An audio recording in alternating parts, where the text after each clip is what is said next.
All right, in this one we are decomposing functions. So they tell me f of g of x is equal to h, and h of x is 4 minus 2x squared to the fourth, okay?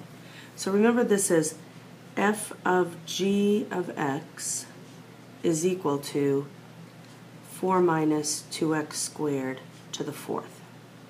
So I like to think of it as kind of an order of operation issue. So you use PEMDAS. So you start inside the innermost parentheses is g of x, and they're going to ask you what is f of x and what is g of x.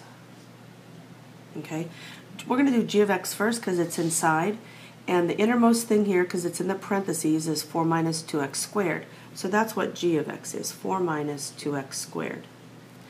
And then raised to the fourth, it will have to be f of x, and so we'll say f of x is x raised to the fourth. And instead of the x, we put in 4 minus 2x squared. All right. Next problem, same type of thing, just a slightly different problem.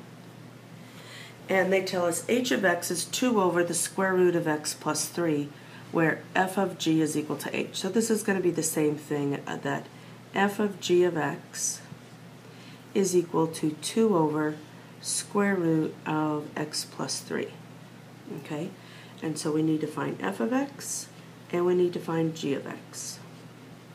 Let me make sure we're still on the screen. Okay, we are. So we start innermost parentheses first, and you might say, how does this, how does PEMDAS relate to this? Well, you could say that the square root kind of serves as a parentheses, and I'm going to keep the square root part too. So we're going to say the first thing we do is we'll do square root of x plus 3. So we'll say g of x is square root of x plus 3, and then in that place you just put an x, so f of x will just be 2 over x. That's decomposing functions is what that's called.